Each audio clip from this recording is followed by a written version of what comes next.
সাংবাদিক নাম ইউটিউবার। বেশ ভালো লাগলো জায়গাটা, বেশ একটা নিরিবিলি পরিবেশটা বেশ সুন্দর। এটা হওয়ার 6 কিলোমিটার। এত সোজ না কেন এখানে?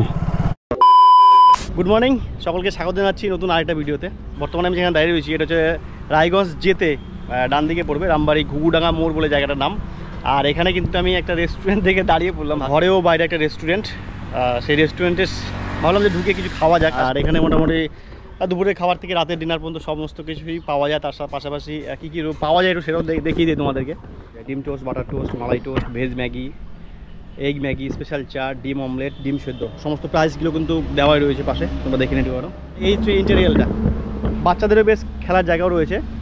আর বর্তমানে যে দোকানে রয়েছে উনি, এই কাকু বানাচ্ছে আমার জন্য ডিম টোস্ট। সকালে যেহেতু রায়গঞ্জ থেকে বেরোলাম, কিছু ব্রেকফাস্ট করা হয়নি, তো এখানে একটা কিছু খাওয়া যাক। আর ছোট্ট একটা রাইড তোমাদের সঙ্গে শেয়ার করবো আমি বাড়ি যাওয়া পর্যন্ত।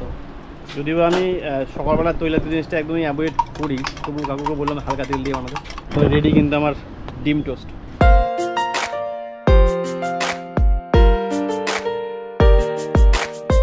তো এটার দাম কিন্তু 20 টাকা, সিঙ্গেল ডিম দিয়ে করা। তো এবার খেয়ে দেখা যাক কেমন টেস্ট হয়েছে আর কি। একটু সসও দিয়ে দিয়েছে, বেশ প্রথম বাইটটা ট্রাই করি কেমন লাগে। ডিম টোস্ট মানে বলতে গেলে নতুন করে কিছু বলার নেই। ডিম টোস্টের স্বাদ রুটির সঙ্গে যেমন হয় আর কি। ঘরে বাড়ি রেস্টুরেন্টের মানে অ্যাম্বিয়েন্সটা বেশ ভালো লাগে, কিন্তু অনেক কবারই আমি গিয়েছি, ভাবছি যে ঢুকবো এখানে কিছু একটা ট্রাই করবো। যদিও ব্যাড লাক, আজকে সকালবেলা আমি অনেকটাই আগে চলে এসেছি, সেই হিসেবে কিন্তু রেস্টুরেন্ট এখন খোলেনি।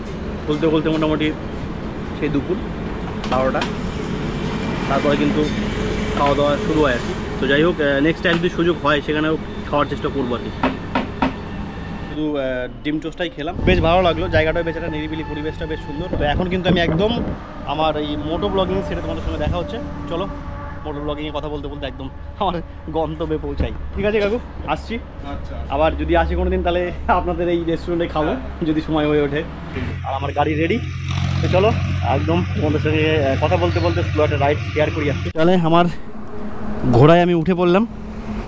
জায়গাটা বালি তো স্লিপ করছে।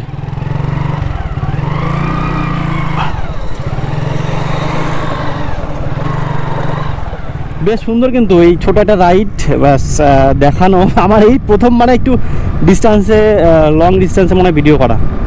আর এই হচ্ছে NH34। আজকে রোদ কিন্তু সেই রোদ বলতে গেলে চরম রোদ। কালকে যদিও বা একটু ওয়েদারটা ভালো ছিল। আর প্রথমত একটু সাবধানে গাড়িটা চালাতে হবে আমাকে, কারণ কথা বলছি প্লাস গাড়ি চালাচ্ছি, অত জোরে বা যাবো না আমি। ওই হার্ডলি 60-70।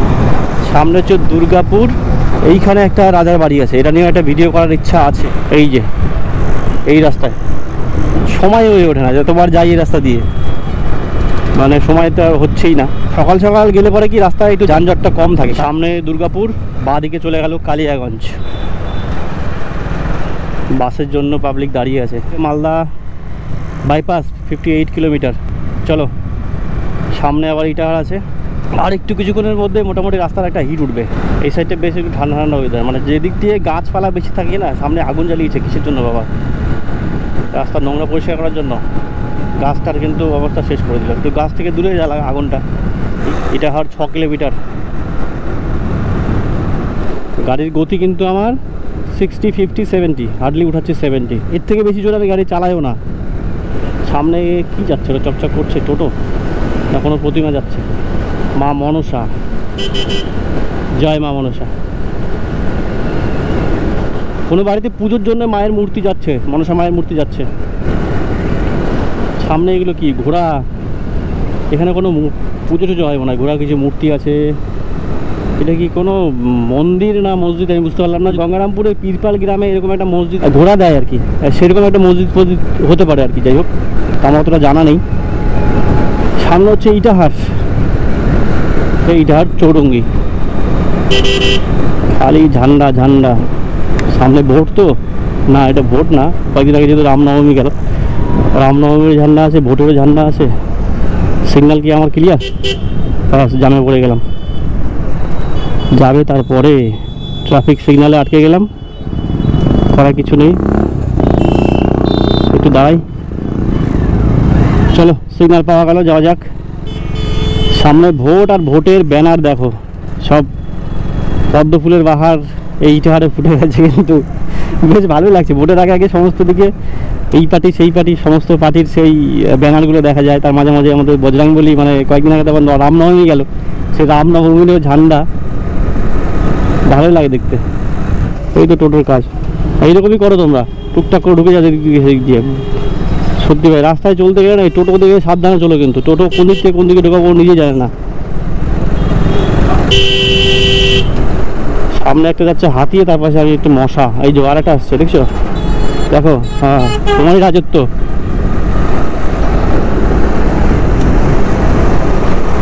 হাতির পাশ দিয়ে আমি মশা বেরিয়ে যাচ্ছি। সামনে হচ্ছে ময়না, কোনোটা চেকিং হচ্ছে ওখানে। যাই হোক, নেতা নেত্রীরা আসবে হয়তো, মানে ছোটো ছোটো কারগুলোকে চেকিং করছে, বাইকগুলোকে না, কিন্তু কার চেকিং হচ্ছে সব জায়গাতেই, নাকা চেকিং হচ্ছে। সিগনালে পড়ে গেলাম।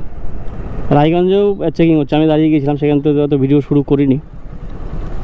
মালদা বাইপাস এখান থেকে 31 কিলোমিটার, কারণ ভোটের আগে না সব জায়গায় এরকম চেকিং হয়। আহড়া গাজল এখান থেকে 8 কিলোমিটার। কিছুটা উপরে উঠলাম, ব্রিজ ছিল, এটা আহড়া ঘাট বলে। এবার নিচে নামছি। বেশ ঢালটা কিন্তু বেশ সুন্দর। রাস্তার মধ্যে প্রণাম করছে কেন? পুজো দিল, কিছু পুজো দিল মনে হয় রাস্তার মধ্যে। তো মোটামুটি আমি চলে এসেছি গাজল কদুবাড়ি মোড়ে। এবার এখান থেকে আমাকে যেতে হবে বামনগোলা বিদ্রোহী মোড়, বিদ্রোহী মোড় হয়ে বামনগোলা আমার ডেস্টিনেশন। দেখো এবার টোটোর মেলা, গাজলে এলেই দেখা যায় টোটোর মেলা, যে কত টোটো। সামনে হচ্ছে গাজল শ্যামসখী স্কুল, মানে বা শ্যামসখী বালিকা বিদ্যালয়। এখানে একটা বিরিয়ানির দোকান আছে, শুনেছি 60 টাকায় নাকি বিরিয়ানি দেয়। 60 টাকা। দোকানটা তো নাই এখন, এই উঠে গেছে। হ্যাঁ ভাই, উঠে গেছে, নাই তো দোকানটা, নাই, এখানেই ছিল দোকানটা। এটা শ্যামসখী স্কুল। যা পালিয়ে গেল দোকান, না চেঞ্জ করে জানি না। গাজল থেকে তোমরা যদি ভিডিওটা কেউ দেখে থাকো জানিও তো যে দোকানটা কোথায় গেল। গাজল থানা মোড় এটা।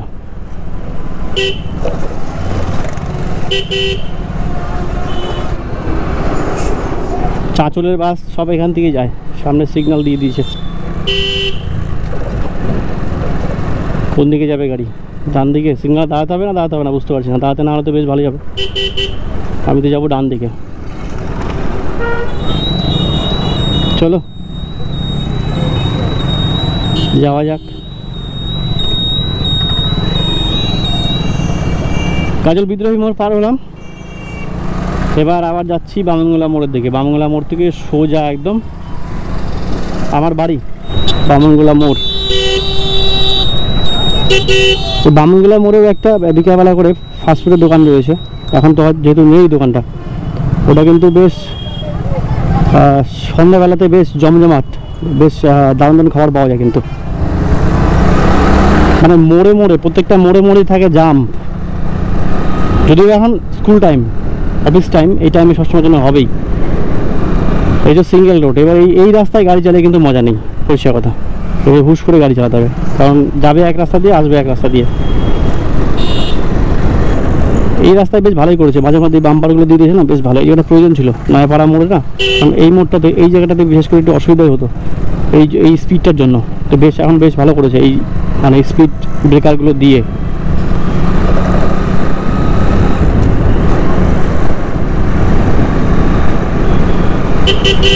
এই যে রাস্তার মাঝে এই যে একটা জিনিস, এই যে দেখো একটু গাড়িটা, এই জিনিসটা যারা রোড করেছে তাদেরকে বলবো, এইরকম একটা ছোট্ট বাম্পার বা এই যে পাথরের যে ঢিপিটা দেওয়ার কি দরকার ভাই? যারা হালকা আলতো হাতে বাইক চালাবে, কারণ আমারই এর আগে একবার দুবার অভিজ্ঞতা হয়েছিল। এইরকম একটা এখানে আছে। আর মালদা থেকে আসার পথে, মালদায় যে ওয়াটার পার্কটা যেখানে আছে, সেখানেও একটা এরকম ছিল। ওয়াটার পার্কেরটা ওটা ওই রাস্তার উপরে যে পাথরের যে অল্প একটু ঢিপি ছিল, সেটা অলরেডি তুলে দিয়েছে কিন্তু। আর এই জায়গাটা যদি কেউ একটু মানে অন্যমনস্ক হয়ে গাড়ি চালায়, রিক্সাত সে পড়তে বাধ্য। কী দরকার রাস্তায় এরকম দেওয়া? দিলে ভাই বাম্পার দাও, আর না দিলে পরে এগুলো দিও না, কারণ সকলেরই ক্ষতি। মানে যে সাধারণ গাড়ি চালাবে, দু চাকা তো বিশেষ করে অসুবিধা হবেই। তো যাই হোক, এরকম আপনারা যে রাস্তা বানাচ্ছেন, যারা রাস্তায় কাজ করছেন, একটু রাস্তাটা দেখবেন, যে রাস্তায় কোথায় কী থাকে না থাকে একটু দেখাটা দরকার। ভাই সাইকেলবেলা, ঠিক আছে চলো। তো এই জন্যই ভাবছিলাম যে কোনো একদিন ভিডিও বানাবো। যাই হোক, আজকে মনে পড়ে গেল, সেটা তোমাদের সঙ্গে শেয়ারও করলাম। একটু কমেন্ট করে জানিও এরকম থাকলে পরে কেমন। যারা বাইক চালাও রাস্তায়, তাদের তো বেশ অসুবিধা হবে। আমাদের বামনগোলা থেকে পাকুয়া যেতে দুটো গর্ত, সেই গর্তটা হচ্ছে উত্তরজয়ী বলে একটা জায়গা, সেখানে একটা কালভার্টের গোড়ায়। আর পাকুয়া ঢুকতে গার্লস স্কুলের সামনে একটা গর্ত আছে।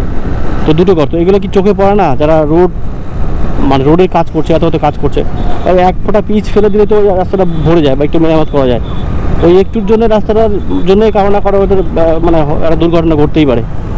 তো একটু বলবো, একটু আপনারা যারা রাস্তার কাজ করেন একটু দেখবেন। একটু কালকে যখন গেলাম সকালবেলা, তখন বাজে ঠিক 6টা, সূর্যটা উঠছিল, তখন পেছনের দিকে রোদের তাপটা পাচ্ছিলাম। এখন 10টা 11টা বাজতে চললো, রোদটা মোটামুটি একদম মাঝ আকাশ বরাবর। এখন বুঝতে পারছি যে কতটা তাপ লাগে, মানে যতটা জামা হাতা ভাঁজ করা ততটা বুঝতে পারছি না, আর হাতটা যতটা খোলা আছে শুধু চামড়াতে মানে জ্বলে যাচ্ছে। এই বেলাতে এইরকম সারাদিন তো পড়েই আছে। সামনে যাচ্ছে মাটির গাড়ি, এই দেখো এই কোন দিক থেকে কোন দিকে ট্রাকটারও পারে ভাই, এই দিকে দিকে আদৌ হুসফাস করে ঢুকিয়ে দিচ্ছে। হ্যাঁ, সজনা এত সজনা কেন এখানে? প্রচুর সজনা, আর সজনা খাওয়ারও সময় এখন। যদিও বা সজনা এখন বলতে গেলে বুড়ো হয়ে গেছে, আরও কিছুদিন আগে কচি কচি সজনাগুলো ছিল। গরমের দিনে কিন্তু বেশ দারুণ জিনিস এটা। ছায়াতে রাখি, দেখো বেশ সুন্দর। এগুলো কেমন দাম? এইগুলো 350। কলসি টাইপের হয় না যেটা, ওই আর এই ছোটো এগুলো 250। দেখি ওখানে আছে নাকি। আচ্ছা, কলসি টাইপের কিছু নাই না? মানে এই যে এগুলোর মধ্যে কলসি টাইপের যেগুলো হয়, হ্যাঁ কলগুলো কই, এটা দেখি। ও না না, এটা না, এটা তো হালকা কল। তোমার এই মাল, তোমরা এগুলো যেগুলো বানাচ্ছ না, সেম এই জিনিস দিয়ে বানানো হবে, কিন্তু ওর গঠনটা হবে কলসির মতো। কালকে আমি গেলাম তখন দেখলাম যদি কলসি, তাহলে আমি এটা নিয়ে যেতাম। হ্যাঁ, সাংবাদিক নাম ইউটিউবার, ওটাই বলছি। হ্যাঁ, আমি যাওয়ার সময় দেখে গেলাম, পরে ফেরার সময় ঢুকবো আর কি। কেমন দাম এগুলো রাখছেন মোটামুটি? এই বড়গুলো 400, এগুলো 300।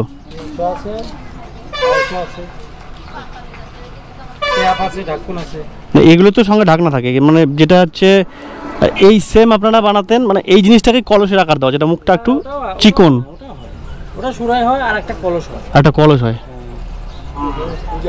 না, কলস না, এই মানেরই কলস আছে। হ্যাঁ, এই সেম মানেরই কলস আছে একটা। মেন আমার একটা আছে, আমি যে আমার একটা আছে সেটা আমি আমার দোকানে রাখি। এবার আমার আর একটা লাগতো আমার ঘরে নেওয়ার জন্য। ফ্রিজ আছে, কিন্তু ফ্রিজের জল আমি খাই না। ফ্রিজের জলের থেকে এই যে রোদ থেকে এসে কিনা এটার জল খাওয়া মানে শান্তি। ওই জায়গাটার নাম হচ্ছে অলতর। এখানে কিন্তু এই যারা মাটির জিনিসপত্র তৈরি করে, ওনার বাড়ি হচ্ছে গঙ্গারামপুর। এখানে স্থানীয়রা তৈরি করে, ওনাকে দিয়ে গেল, হোলসেলে দিয়ে গেল। যাই হোক, তো ব্যাপার হচ্ছে এই গরমে সবচেয়ে বেটার এই মাটির পাত্রে জল খাওয়াটা, মানে এতটা শান্তি। গরম থেকে এসে যদি এক গ্লাস জল খাওয়া যায় মাটির কলসের, দারুণ লাগে, দারুণ লাগে। কারণ আমি তো খাই, আমি জানি। আমার দোকানে একটা আছে, আমি আরেকটা নিতে চেয়েছিলাম বাড়ির জন্য, মানে ঘরের জন্য, ভিতরে থাকতো। যদিও বা ফ্রিজের জল আমি খাই না, বাড়িতে কেউ খায় না বলতে গেলে। এমনিতে জলগুলো থাকে, সেগুলো হয়তো একটা ভেজা কাপড় দিয়ে গরমের দিনে একটু জলের মধ্যে রেখে দিল, কিন্তু আচরণের দোকান থেকে সবসময় খাওয়া হয় না। তো ওই জন্য ভেবেছিলাম যে আরেকটা নিব, ওই কলসির মতো যেটা। তো আমি যেটা নিয়েছিলাম সেটার দাম ছিল 200 টাকা কলসিটা, আর এখানে 200 টাকারও আছে, 200, 300, 250। বেশ ট্রেন্ডিংয়ে চলছে এখন এই পাত্রগুলো, মানে জল খাওয়া পাত্রগুলো আর কি। আর জলও খেতে বেশ মানে ঠান্ডা, যত গরম হোক। সামনে দেখো বাদিকে সবুজ ধানের ক্ষেত। তো বাবা, আইসক্রিমের গাড়িতে এখন মোটর সাইকেল, তো আমাদের দিককার মনে হচ্ছে। স্লো যাও, স্লো যাও, স্লো যাও। এই হচ্ছে রাস্তার কন্ডিশন। এই জায়গাটা জানি না কবে ঠিক হবে, এটা বসার আগে ঠিক না হলে আবার খারাপ হবে। সামনে এরকম একটা ব্রিজ বলতে গেলে ভুল হবে, কালভার্ট, ওটাও ঠিকঠাকের মধ্যে। আর দেখো চারিদিকে সবুজ মাঠ, ধানের মাঠ, মেঘলা মেঘলা আকাশ, বৃষ্টি কবে হবে জানি না। এই দোকান নিয়ে একটা ভিডিও বানিয়েছি, আই বাটনে লিঙ্ক দেওয়া থাকলে দেখে নিও। সুরাজ ভাইয়ের দোকান, প্রচুর লোক কিন্তু ওখানে আসে, সকাল থেকে সন্ধ্যা পর্যন্ত, রাত্রি 10টা পর্যন্ত লোকজন এখানে আসে খাওয়ার জন্য। তো এই দোকানে একটা ভিডিও বানানো আছে, তোমরা চাইলে দেখতে পারো। আর এখানে এসে কিন্তু ট্রাই করতে পারো। এই রাস্তা যদি যাও তোমরা কেউ, কে ট্রাই করেছো এই দোকানে, একটু কমেন্ট করে জানিও। সবচেয়ে বেটার এই জায়গাটা, যখন এখান থেকে যাই কিনা, এই যে গাছগুলো থাকে, গাছের একটা ছায়া, মানে যখনই গাছের নিচ দিয়ে যাই তখন টেম্পারেচারগুলো অনেকটাই কমে আসে। একদম রায়গঞ্জ থেকে ভিডিওটা শুরু করেছিলাম, বাড়ি পর্যন্ত একটা ছোটো একটা স্লো রাইড বলতে গেলে। আমাদের বাংলা ব্রিজ এখন উঠবো, তো ভিডিওটা কেমন লাগলো তোমাদের, এরকম ভিডিও যদি দেখতে চাও অবশ্যই কমেন্ট করে জানিও। রাস্তা আস্তে আস্তে অনেক কিছু তোমাদেরকে দেখালাম, শেষবেলা যেটা দেখালাম জল খাওয়ার একটা পাত্র দেখালাম, বেশ ভালো লাগলো, আমারও বেশ ভালো লাগলো। তোমাদের কেমন লাগলো সেটা কিন্তু অবশ্যই কমেন্ট করে জানিও। সামনেই আমাদের বাংলা ব্রিজ, যেখানে সকালে বিকালবেলা এসে আড্ডা মারে। কারা কারা বাংলা ব্রিজ আড্ডা মারো সেটাও একটু কমেন্ট করে জানাও, দূর থেকে কারা আসো। তো নদীতে জল নেই এখন, একদমই বলতে গেলে শুকনো। তো চলো ভিডিওটা আজকের মতো এই পর্বের ভিডিও এখানে শেষ করছি।